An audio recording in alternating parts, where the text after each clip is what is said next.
설교자가 설교를 할 때는 자기 마음대로 하는 것이 아닙니다. 교회력에 따라서 설교해야 되는데, 예를 들면 고난주간이면 고난주간에 대한 설교, 부활절이면 부활절에 대한 설교, 감사절이면 감사절에 대한 설교를 해야 되는데, 제일 설교하기 어려운 달이 있습니다. 바로 가정의 달 5월입니다. 요즘같이 가정이 많이 해체되고 온전한 가정이 드문 시대, 세계에서 출산율이 제일 낮다고 하는 이 시점에서 가정에 대한 설교를 어디다 초점을 맞춰야 되는가 하는 것을 생각할 때 참 고민이 많이 되는 달이기도 합니다. 오늘은 어린이 주일인데요. 저희 교회도 6, 7년 전만 해도 여름 승인학교 될 때는 한 30여 명의 아이들이 나왔습니다. 요즘은 2명의 어린이가 나와서 교회 앞 예배를 드리고 있습니다. 여러분, 내일 모레 대통령 선거하는 날이죠. 대선 주자들이 앞다투어서 공약하는 것을 보아도 어린이가 얼마나 귀한 존재이며 국가의 미래에 필요 불가결한 존재인 줄을 알게 됩니다. 얼마 전에 배달된 그 선거 공보를 보니까요, 저들이 공약하고 있는 것을 보면 육아휴직 1년에서 3년으로 확대, 초등부터 고등학생 아동수당 10만원 도입, 유아부터 고등학교까지 공교육비 부담 제로, 이런 공약들을 내건 것을 보면 어린이들이 교회의 미래이기도 하지만 국가의 미래이기도 합니다. 미래는 항상 어린이들에게 달려있다는 사실을 절대로 잊어서는 안 될 것입니다. 오늘날 기성세대의 눈으로 보면 아이들이 문제가 많이 있다고 말합니다. 그런데 교육학적 시각으로 보면 그것은 잘못된 것입니다. 교육학적 시각으로 보면 문제아이는 없다. 다만 문제 어른이 있을 뿐이다 라고 합니다. 그러므로 이제부터라도 어린이들을 보는 시각의 눈을 정말 뜨고 어린이를 중요하게 될 것 같습니다. 유명한 교육학자가 초등학교에 수업을 방문해서 참관했습니다. 참관하면서 옆에 있는 교사에게 말했습니다. 선생님, 저기 노란 옷 입은 소녀와 그 옆에 소녀는 뛰어난 머리를 가진 천재입니다.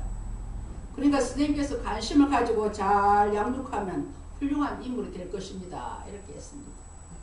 교사는 정성으로 그 교육학자가 가르쳐준 아이들의 관심을 가지고 잘 양육해서 드디어 졸업할 때 좋은 성적으로 졸업을 하게 되었습니다.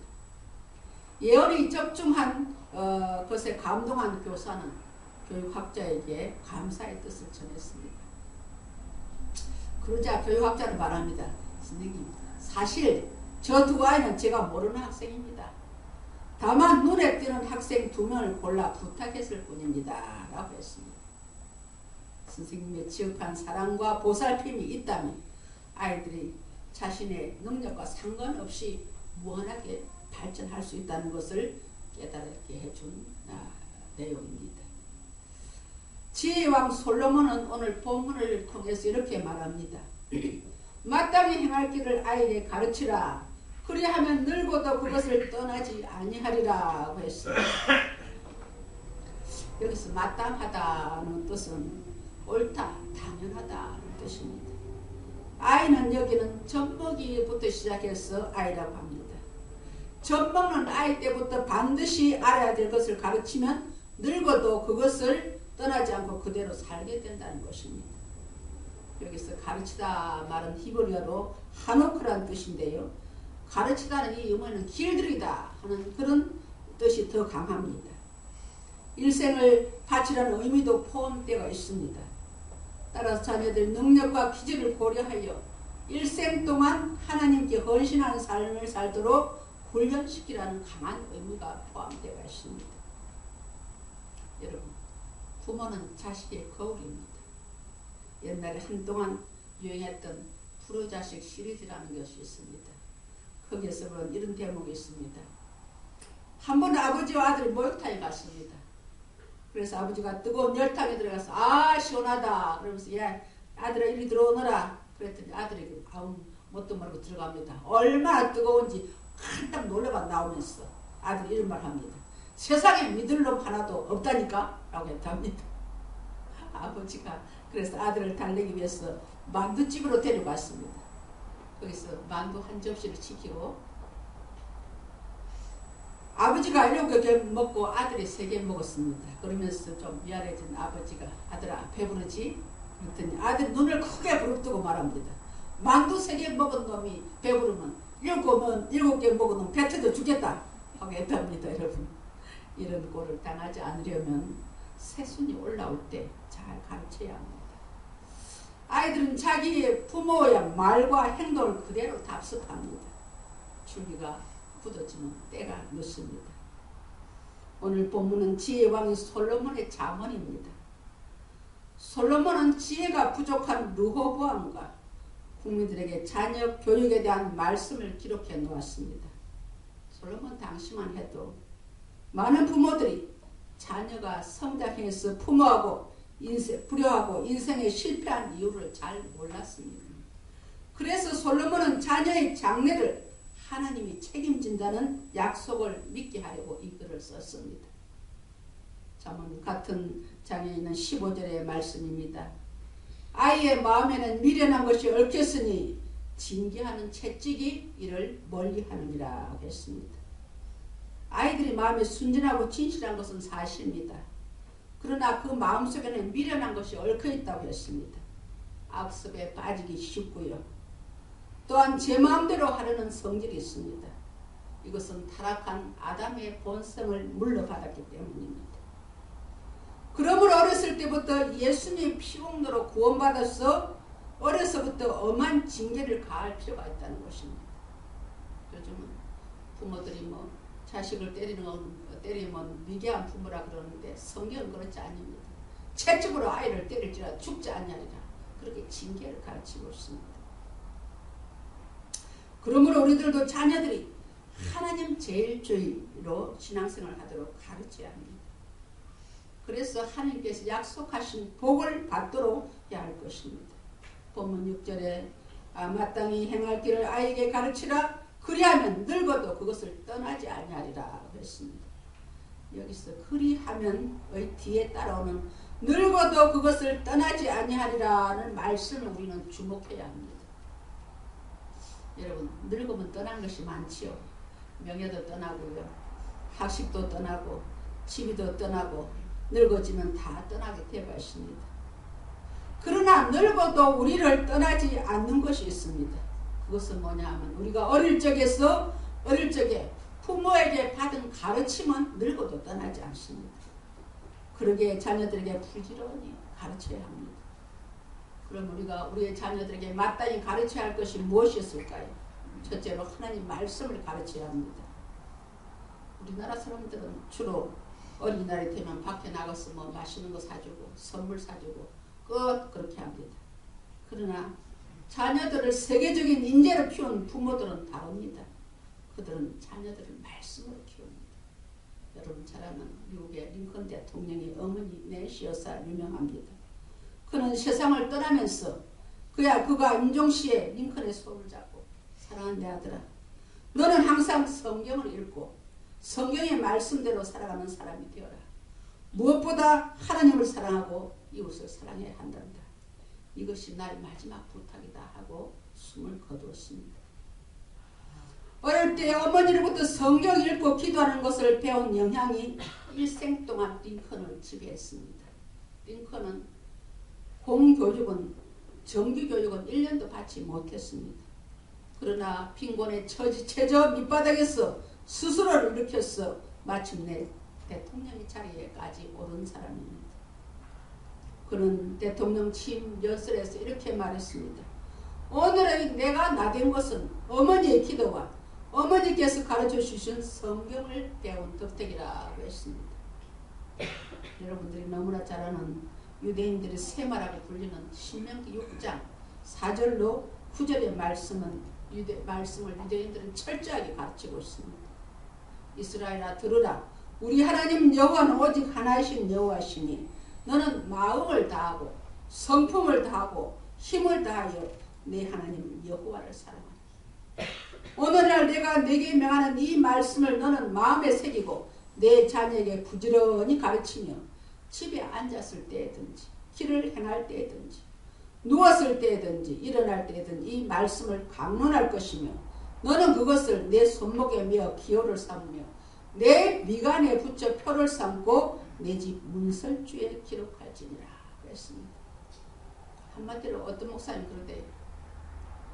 유대인들은 자녀들에게 말씀, 하나님의 말씀을 찢어먹고 볶아 먹을 정도로 그렇게 열심히 가르친다는 것입니다. 하나님과 말씀과 계명이 교육의 내용이 되어야 된다는 것입니다. 유대인들은 하나님의 말씀은 손목에 빼고 미간에 붙이고 문설주에다가 하나님의 말씀을 그렇게 붙여놓고 그 아이들을 그렇게 말씀 교육을 한다는 것입니다. 사도 바울도 디모데후서 3장 15절로 16절에서 어릴 때 성경 교육의 필요성을 강조하고 있습니다. 유대인들이 세계 노벨상 수상자의 3분의 1이 넘는 이유는 어릴 때부터 성경을 가르치고 하나님을 경외하는 신앙을 갖게 하기 때문입니다. 말씀은 지혜의 근본이 됩니다. 지식의 근본이 됩니다. 말씀보다 위대한 지혜와 지식은 교본이 없기 때문입니다. 저는 아무도 예수를 믿지 않은 집안의 장녀로 태어났어 제일 먼저 가문에서 예수를 믿은 사람입니다. 교회를 다니면서 제일 제가 부러워했던 것은요. 예수 잘 믿는 부모를 둔 것이었습니다. 같은 문제를 가지고도 저들은 그냥 조금만 기도하면 응답을 받는데 저는 그냥 맨날 며칠 금식을 하고 철야를 해야 겨우 응답을 받습니다. 그래서 제가 너무 한이 되었어. 결혼을 하자마자 우리 아이들이 엄마 아빠 그냥 말을 할 때부터 시작했어. 그 아이들을 이렇게 동그랗게 저녁마다 앉혀놓고 가정 예배를 드렸습니다. 찬송을 부르고 성경 읽고 돌아가면서 기도합니다. 예란이 기도하세요. 혜진이 기도하세요. 장은 기도하세요. 그렇게 기도를 시켰습니다. 그런데 놀라운 것은 또 어떤 때는 이런 문제를 우리가 같이 기도할까? 그래가지고 저희 가정에 그때 사업을 했을 때인데 아빠가 사업하는데 트럭이 필요한데 하나님 앞에 우리가 하나님 트럭을 주세요 하고 기도하자 그랬더니 기도하고 얼마 안 돼서 트럭을 사게 됐습니다. 이번에는 또 그러면 우리 자가용을 주세요. 그래서 기도했다 그랬더니 그때가 아주 몇십 년 전이니까요. 폰이라고 하는 승용차를 또 우리가 사게 되었습니다. 그랬더니 아이들이 기도하면 하나님 응답하시는구나 하는 체험적인 신앙을 갖게 되었습니다. 여러분 그것이 얼마나 큰 자산인지 모르겠어요. 그래서 우리 아이들은 그때 어린 때에 그 훈련이 되어서 푹 찌르면 그냥 기도합니다. 근데 제가 목회하면서 보니까 몇십 년 믿음 생활 하시는 우리 집사님들도 대표 기도하라고 어떻게 그리 벌벌 떨고 겁을 내는지요. 여러분 정말로 훈련된 사람이 하나님 일을 할 수가 있는 것입니다. 그때 이제 대가 바뀌었습니다. 제 손녀딸이 이제 대학 1학년인데 우리 손녀딸이 할머니 설교하시면서 제 이야기 하지 말라고 그랬는데 오늘만 하고 안 하겠습니다. 근데 대학 시험을 봤는데 아주 시험 성적이 잘 나왔어요. 학교에서 고대나 연대나 하라고 그렇게 하는데 참 등록금이 만만치가 않잖아요. 500만 600만 원 되니까. 그래서 제 애미가 너무 힘들 것 같아서 내가 그 아이 보고 그랬지. 한동대를 가면 너 성적이 그렇게 높으니까 전액 장학금 4년 전액 장학금 다 받을 거고 그런데 한동대를 가면 어떻겠냐 그랬더니 한동대가 경상북도에 있잖아요. 그러니까 얘가 하는 말이 거리낌 없이 할머니 그럼 교회 반죽 누가 해요? 자기 인생 장래보다 교회 일을 먼저 생각하는 아이들 앞에서 할미가 부끄럽습니다 여러분. 그래서 저 아이가 5살 때부터 정말 15년 동안 이 교회에서 자라겠더니 하나님께서 저렇게 믿음으로 키워주셨구나 해서 제가 너무 감격했습니다. 여러분 아이들이 놀아도 교회에서 놀게 해야 됩니다. 여러분 기도해서 믿음의 대가 3대만 내려가면요 그 아이들은 열매를 따먹습니다.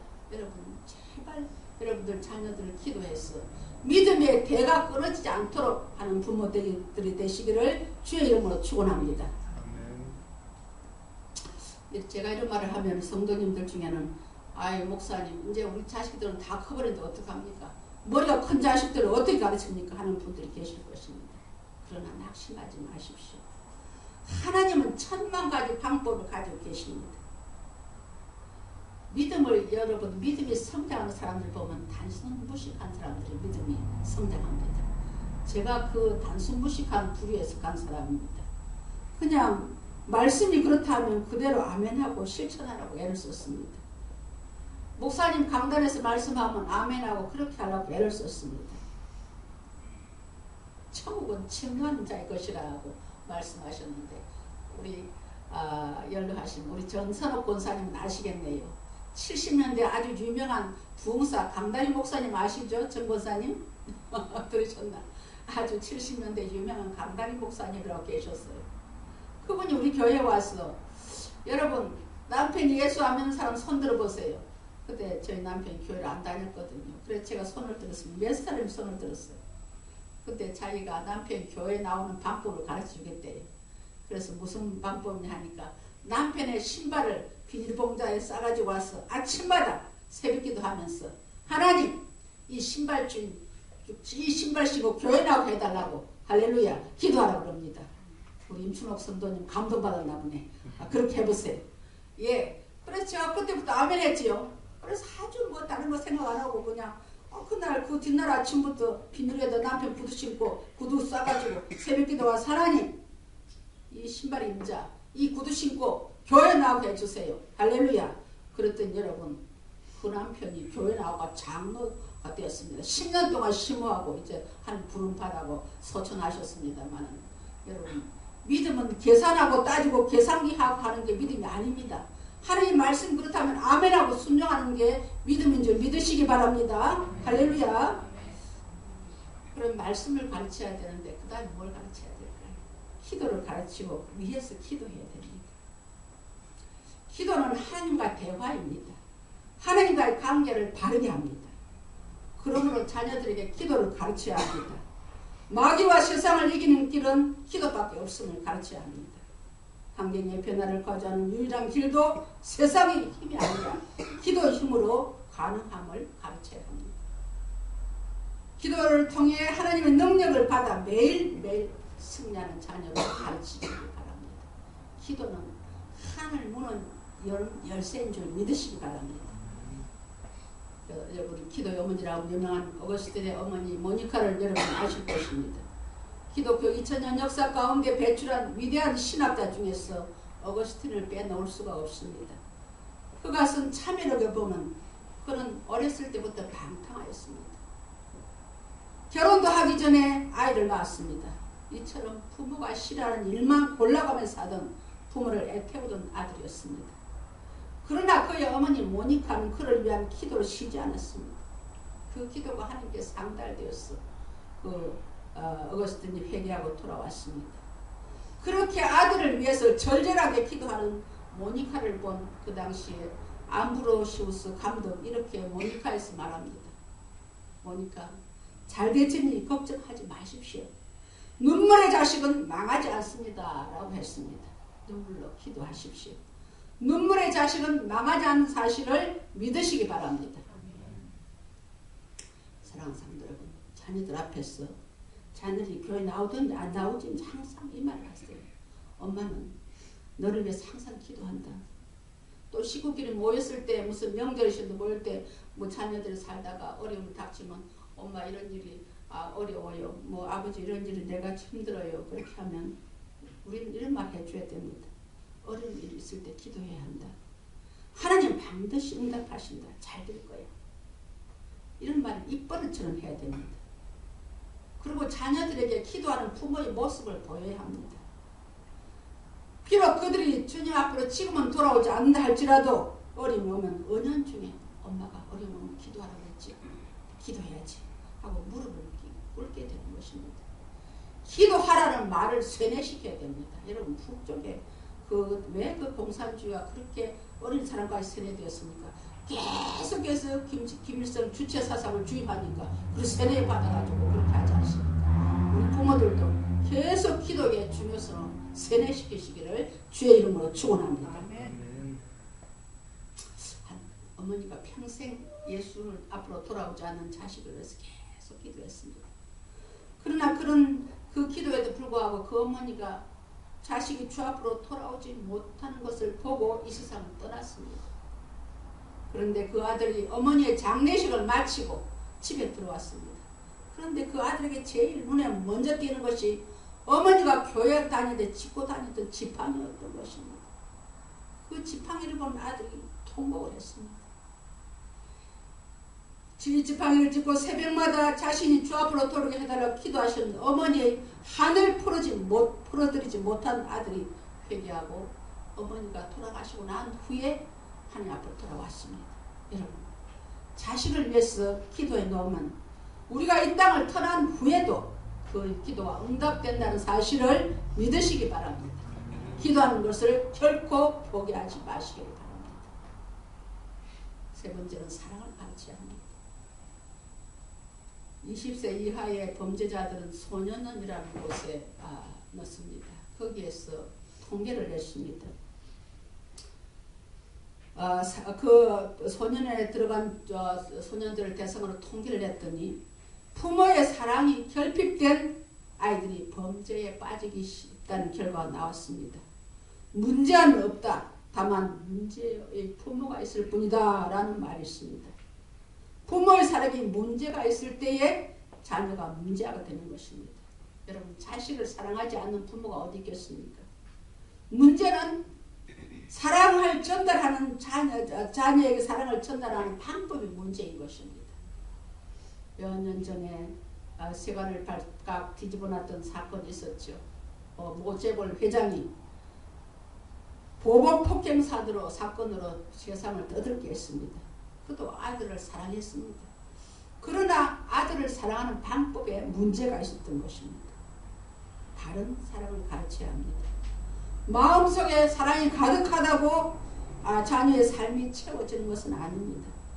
아이가 바르게 느낄 수 있도록 가르쳐야 합니다. 사랑을 모르는 것은 자녀들이 철이 없어서가 아니라 가르치지 않는 부모 때문인 것입니다. 그럼 우리가 어떤 부모가 되어야 합니까? 예수님께서 말씀하셨습니다. 천국에서 누가 크냐 하는 질문 앞에서 어린 아이 하나를 세우시고 말씀하셨습니다. 진실로 너희에게 이르노니 너희가 돌이켜 어린 아이들과 같이 되지 아니하면 결단코 천국에 들어가지 못하리라. 그러므로 누구든지 이 어린아이와 같이 자기를 낮추는 사람이 천국에서 큰 자리라고 말씀하셨습니다. 부모된 우리들이 모두 영적인 어린아이가 되었어 주님의 말씀에 즉각 반응할 때 진정으로 자녀들을 가르칠 수 있는 부모가 될 줄 믿습니다. 어떤 사랑을 가르쳐야 합니까? 첫째는 하나님의 사랑을 가르쳐야 하고, 둘째는 부모의 사랑을 가르쳐야 하고요. 그 다음에 이웃의 사랑을 가르쳐야 합니다. 그건 십자가 사랑 아닙니까? 위로는 하나님, 밑으로는 이웃 사랑이 십자가 사랑 아닙니까? 진정으로 사랑할 줄 아는 사람이 기쁨을 얻게 되는 것입니다. 이렇게 된 사람에게는 존경과 칭찬을 받게 됩니다. 많은 사람들에게 신뢰를 받게 됩니다. 하나님을 사랑해야 형통하게 된다는 사실을 깨닫게 해야 됩니다. 하나님 말씀을 어릴 때부터 가르쳐야 늙어 세상을 떠날 때까지 바른 인생을 살아가게 된다고 오늘 본문에서 말씀하십니다. 사랑하는 성도 여러분, 문제아이 뒤에는 문제아이 부모가 있습니다. 여러분, 제가 누구 닮아서 그럴까 그러지 마세요. 자기 닮아서 그런 거예요. 자식은 여호와의 주신 기업이요 폐의 열매는 그의 상급이라고 했습니다. 여러분, 우리가 사고하는 기업만 기업이 아니라 자식이 우리 가정의 기업인 것이에요. 그걸 어떻게 합니까? 100년을 이어가는 기업입니다. 요즘은 생명이 수명이 길어서 100년 더 이끌어가죠. 100년을 이끌어가는 기업인데 그 자식한테 함부로 그 자식을 가르칠 수 있겠습니까? 어떻게 해요? 말씀으로 키우고 기도로 키우고 또 사랑을 가르치고 키워야 합니다. 이렇게 키운 자녀는 어디를 가든지 머리가 됩니다. 학교에 복을 주실 것입니다. 직장에 복을 주실 것입니다. 배필에 복을 주실 것입니다. 하나님 기뻐하는 인생을 살게 될 줄 믿습니다. 그런데 오늘날 얼마나 경쟁사회에서 남을 밟고 뛰어 올라가지고 그냥 1등만 되려고 합니다. 그런 자식들이 교학 가고 박사 돼가지고 부모에게 거두합니까? 차라리 잘못 배우고 정말 어렵게 키우는 자식이 더 부모에게 거두하는 이 세상입니다. 하나님 말씀을 가르쳐야 합니다. 하나님 앞에 기도하는 것을 가르쳐야 되고 하나님 사랑하는 것, 이웃 사랑하는 것, 부모 사랑하는 것을 가르쳐 놓으면요 결코 여러분 우리 자식은 하나님께서 책임져 주실 것을 믿습니다. 여러분 자식 복받기를 물질에 복받기를 원하십니까? 심는 거 가르쳐야 돼요. 여러분 심는 거 말하면 아이고 목사님도 11줄 알았는데 여러분 그렇지 않습니다. 성도를 사랑하는 목사는 성도가 물질적으로 복받기를 원하는 그런 목사는 정말 이 심는 거 가르쳐야 돼요. 하나님과 내 것을 구별하는 그런 심는 것을 가르쳐야 합니다. 무조건 뭐 노력한다고 잘 됩니까? 하나님께서 먹을 양식과 씨를 주신다는데 씨 심는 것을 가르쳐야 그 자식 일생 동안 물질의 어려움을 당하지 않고 살게 될 줄을 믿습니다. 그런 은혜가 우리 자녀들에게 있어지기를 주의 이름으로 축원합니다.